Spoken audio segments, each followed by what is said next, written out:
Guys welcome to my channel. This is my channel Jai Maa Sheetla देवी। कैसे हैं आप सब? आज आपसे बात करने वाली हूँ कि माँ काली की सवारी आने से पहले या माँ काली की पूजा करने से पहले हमको किन की पूजा करनी चाहिए, कौन सी ऐसी शक्तियाँ हैं जिनको साधना ज़रूरी होता है माँ काली की साधना करने से पहले। ठीक है, कुछ ऐसी शक्तियाँ हैं, जी हाँ ये बात सच है, ये आपको गुरु बताएंगे। नहीं है गुरु तो ध्यान से सुन लीजिए। अगर आप माँ काली के मंत्रों का जाप कर रहे हो बिना कोई गुरु के मार्गदर्शन के, बिना किसी टीचर के गाइडेंस के, बिना किसी प्रोटेक्शन के, तो आपको ये साधना भारी पड़ सकती है। इस चीज़ का आपको ध्यान रखना है। क्या होता है, माँ काली की पूजा करने से पहले या उनकी साधना करने से पहले कुछ ऐसी शक्तियाँ होती हैं जिनकी साधना आपको सबसे पहले करनी होती है। उससे ये होगा कि आपका जो ऑरा है वो बहुत मजबूत हो जाता है। और माँ काली, जब आप माँ काली की साधना करोगे उससे पहले ही जब आप इन देवी देवताओं की शक्तियों को साधना शुरू कर दोगे, तब जाकर के आप माँ काली की प्रचंड ऊर्जा को सह सकते हो। नहीं तो आगे आधे से ज़्यादा लोग पागल हो जाते हैं, या तो भ्रमित हो जाते हैं, या हेलुसिनेशंस होते हैं, या इल्यूजन्स होते हैं, अपने ही भ्रम की दुनिया में गुम हुए रहते हैं, या बहुत ज़्यादा मेंटली उनका जो पावर है वो कम होना शुरू हो जाता है, बहुत ज़्यादा सोचने लग जाते हैं, या बहुत ज़्यादा अपने ही मनगढ़ंत कहानियाँ बनाने लग जाते हैं कि नहीं हमारा तो ऐसा हो रहा है, हमारा तो वैसा हो रहा है, आप बताइए क्या करना चाहिए। तो ऐसे आधे से ज़्यादा लोग मुझे पागल ही नज़र आ रहे हैं सेशंस में, क्योंकि आज के समय पे पता नहीं लोग क्यों माँ काली के ही जाप कर रहे हैं। भाई माँ काली के जाप अगर आपको करने हैं तो प्रॉपर गुरु के मार्गदर्शन पे करिए, प्रॉपर मंत्र दीक्षित करके लीजिए।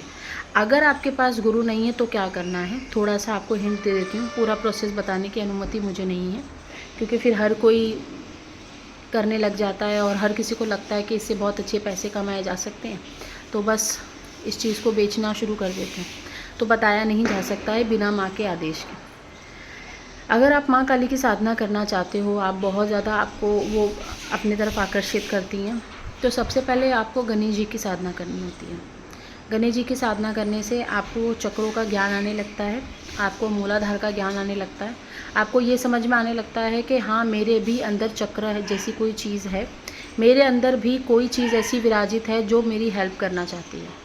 ये सारी चीज़ें आपको समझ में आनी शुरू हो जाती हैं। उसके बाद आपको साधना करनी पड़ती है बजरंगबली की, हनुमान जी की। हनुमान जी की साधना करने के बाद आपको अपने गुरुदेव की साधना करनी पड़ती है। गुरुदेव आपके जो होंगे वो आपको एक मंत्र दीक्षित करके देंगे। वो मंत्र दीक्षा के द्वारा जब आपको दी जाती है तो वो मंत्र की दीक्षा 6 महीना या 1 साल चलती है। ठीक है, तो वो साधना करने के बाद आपका और ज़्यादा मजबूत हो जाता है। ये करने के बाद आपको फिर शिव जी की साधना करनी होती है, फिर माँ दुर्गा की साधना करनी होती है, फिर माँ लक्ष्मी की साधना करनी होती है। मतलब ये डिपेंड करता है कि आपका ऑरा कितने समय में बन रहा है, आपके अंदर जो खामियां हैं, जो गंदगी है, जो चक्रों में गंदगी फंसी हुई है, जो आपके बुरे कर्म हैं। क्योंकि गुरु रीडिंग ले सकता है आपकी, गुरु आपको बता सकता है कि इतना टोटल टाइम लग सकता है।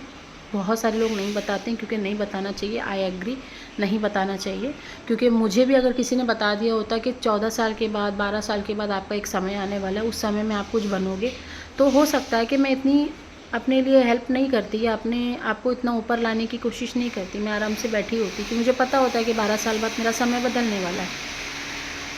तो आपको इसलिए नहीं जानना चाहिए कि कब आपका समय बदलने वाला है। तो जो भी लोग मेरे पास आते हैं वो पूछते हैं मुझे बता दो कितने समय और परीक्षा रहेगी, तो ऐसा कोई लिमिटेशन नहीं होता और हमें बताने की परमिशन नहीं होती। ऐसे मैंने बहुत लोगों को बता दिया है, लेकिन वो उसकी मार फिर हमें पड़ती है, हमें ही सुनना पड़ता है, फिर मार पड़ती है हमें। तो इसीलिए मैं सोच समझ के लोगों को बताती हूँ। पहली चीज़ ये है कि अगर आप बिना गुरु की साधना कर रहे हो तो आपको गणेश जी की साधना, अपने गुरुदेव की साधना, बजरंगबली की साधना, हनुमान जी की, शिव जी की, माँ दुर्गा की, उसमें माँ सरस्वती और माँ लक्ष्मी भी हो सकती हैं। ठीक है, इनकी साधना करने से ये होता है कि आपके अंदर फेमिनाइन एनर्जी एक उत्पन्न होनी शुरू होती है, एक ममता वाला दिल शुरू होता है, उत्पन्न हो रहा है। बहुत लोगों के अंदर गुस्सा बहुत आता होता है, तो उसका गुस्सा कम हो जाता है, वो फेमिनाइन एनर्जीज़ में आनी शुरू कर देते हैं। अगर किसी का मैस्कुलाइन एनर्जी एक्टिव नहीं है, यानी शिव तत्व एक्टिव नहीं किसी के शरीर में, तो उनके गुरु उनको शिव तत्व से रिलेटेड साधना देंगे। ठीक है, तो आपका शिव तत्व एक्टिव करेंगे, ताकि आपका शिव और शक्ति दोनों ही चीज़ की जो मात्रा है, जो अनुमान है आपके बॉडी में प्रॉपर रहे, ताकि आपको आगे आने वाले शक्तियों के बारे में आपको समझ में आने लग जाए चीज़ें। ऐसा नहीं है कि आपके अंदर सिर्फ शिव तत्व जागृत है तो आप एक फेमिनिन एनर्जी को नहीं समझ पाओगे, एक शक्ति से जुड़ी हुई चीज़ आपको समझ में नहीं आएगी। तो ये पृथ्वी जो चल रही है 2 एनर्जी से चल रही है, मैस्कुलिन और फेमिनिन, यानी शिव और शक्ति। तो दोनों ही एनर्जी को संभालने के लिए गुरु आपको दोनों ही तरह की साधना बताता है, दोनों ही तरह के मंत्रों को दीक्षित करके देता है, उसकी तपस्या बताता है, उसकी साधना बताता है कि आपको क्या क्या रूल्स फॉलो करने हैं, घर से बाहर निकलना है कि नहीं, क्या खाना है क्या नहीं खाना है, किससे बात करनी है किससे बात नहीं करनी है। फिर जब आप उससे गुरुजी से अपने मिलने जाओगे 4-6 महीने में, या जैसे मेरे पास लोग आते हैं 4-6 महीने में, फिर सेशंस लेते हैं, फिर पूछते मेरा कितना इम्प्रूवमेंट हुआ है। तो जब मैं चेक करती हूँ, जब ओवरऑल जो भी रीडिंग आती है माँ की तरफ से, फिर मैं उनको अगेन साधना सजेस्ट करती हूँ। तो ये इतना आसान नहीं है। अगर आप सीख रहे हो किसी के पास जाके, तो 5 से 10 साल आप भूल जाइए कि आप इसमें आपको आगे कोई रास्ता मिलेगा, क्योंकि 5-10 साल तो आपके ना चक्रों खुलने में, बैलेंस होने में, बंद होने में, खुलने में, फिर कुंडलिनी ऊपर उठने में, इसमें ही पूरा समय चला जाता है। तो जो लोग मेरे पास आते हैं ना, बोलते हैं मैंने 1 महीने में दीक्षा लेके सारी चीज़ें सीख ली, 1 साल में सीख ली, तो सब फालतू है। किसी के पास अगर जा रहे हो तो उसकी पहले आप पता करो कि उसको कितना एक्सपीरियंस है, कितना समय उसने साधना में दिया, उससे ही आप एक्चुअल अंदाज़ा लगा सकते हो। दूसरी चीज़, जिन किसी के पास गुरु नहीं है, कम से कम कोशिश करो कि एक टीचर ज़रूर रखो अपने पास, ताकि अगर कोई नेगेटिविटी आपके ऊपर अट्रैक्ट कर रही है या आपके ऊपर हमला कर रही है, तो आपको ये चीज़ समझ में आ जाए कि हाँ नेगेटिविटी अटैक कर रही है। बहुत लोग इस चीज़ को देवी देवता समझने लग जाते हैं। बहुत लोगों को चेस्ट में दर्द होता है, सर में दर्द होता है, उनको लगता है नहीं मैं तो मंत्र जाप कर रही हूँ इससे होता है। नहीं, कभी कभी नेगेटिविटी से भी होता है। ठीक है, नेगेटिविटी बहुत दिमाग लगाती है अपना, कि वो आपको एकदम मैनिपुलेट करके रखती है कि ये जाए ही ना, पता ही ना लगा पाए, इसलिए भ्रमित करके रखती है आपको। ये चीज़ का आपको ध्यान देना चाहिए। अगर माँ काली सडनली आ जाती है, ये भी मैं आपको बता देती हूँ, अगर आपने किसी चीज़ की भी साधना नहीं करी, कोई देवी देवता को एनर्जाइज नहीं करा, किसी को एक्टिवेट नहीं करा अपने शरीर के अंदर, और डायरेक्टली आपने माँ काली की साधना कर ली, या 10 महाविद्या की, या 64 योगिनी की, या भैरव बाबा की, या मशान की किसी शक्ति की, तो डायरेक्टली आपके ऊपर भूत प्रेत का अटैक हो सकता है। या आपको ऐसा भ्रम होगा कि मेरे घर में कोई बाहर खड़े होकर मुझे देख रहा है, कोई आ रहा है, कोई जा रहा है। तुरंत कोई सामान रखेगा तो आपको तुरंत डर लगना शुरू हो जाएगा कि नहीं ये क्या हो गया अचानक से, मतलब एकदम शॉक हो जाओगे अचानक से आपको ऐसा लगेगा कि कोई मेरे आसपास से कोई घूम के चला गया। पूजा पाठ करते करते आपको डर लगना शुरू हो जाएगा। तो ऐसे में इसलिए मैं आपको बता रही हूँ कि आप डायरेक्टली माँ काली के साधना को मत उठाइए, साधना करिए। साधना करना बहुत अच्छा होता है, क्योंकि आप बिना लालच में साधना करोगे तो जल्दी फल मिलेगा। अगर आप ये सोच के लालच में साधना कर रहे हो कि मेरे को बहुत जल्दी शक्ति प्राप्त हो जाएगी, तो ये गलत है। आपको पहले छोटी छोटी चीज़ों से शुरू करना चाहिए, इसीलिए आपको गुरु की आवश्यकता पड़ती है। गुरु आपको प्रॉपर चेकिंग करके प्रॉपर बता सकता है कि कितने हद तक आप पहुँचे हो आगे तक। ठीक है, इसीलिए माँ काली की जब आप पूजा करते हो, साधना करते हो, तो या तो आप माँ दुर्गा को साध लो पहले।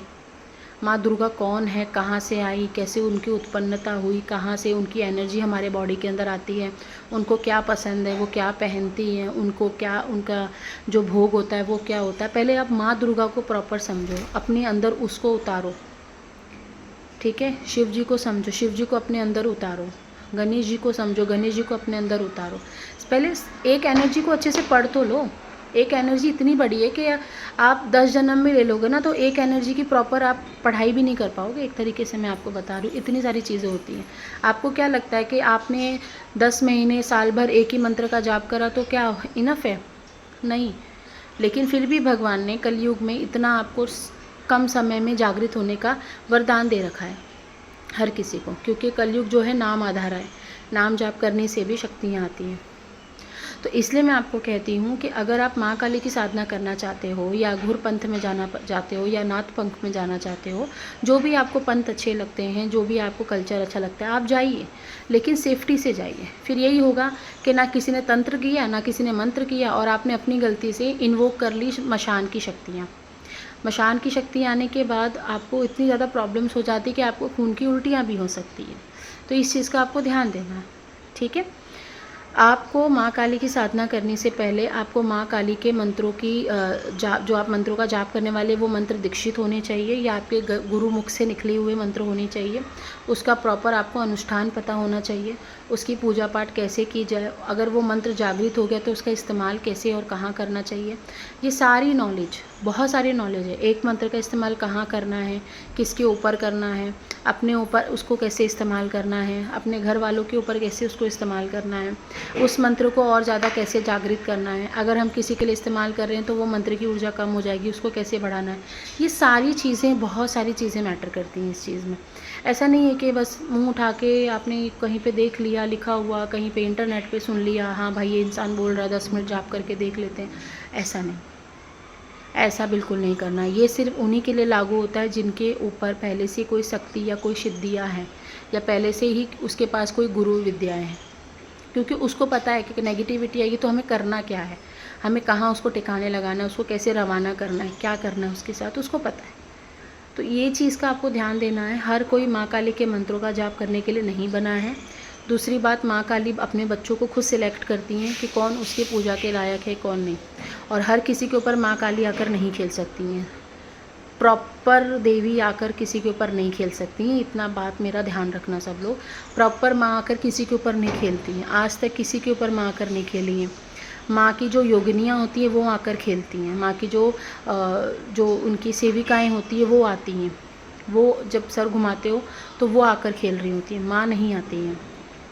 सवारी लेने से पहले 4 बार सोच लेना फिर सवारी लेना। सवारी लेनी चाहिए, जिसको आ रही है उससे हम, उसके नसीब में है कि वो सवारी ले और जन कल्याण करे, वो बहुत अच्छी चीज़ है। लेकिन जो लोगों की होड़ मची हुई ना, मैं उसकी बात कर रही हूँ, उसको सोच समझ के सवारी लेनी चाहिए। फिर आप ना यहाँ के रहोगे ना वहाँ के रहोगे।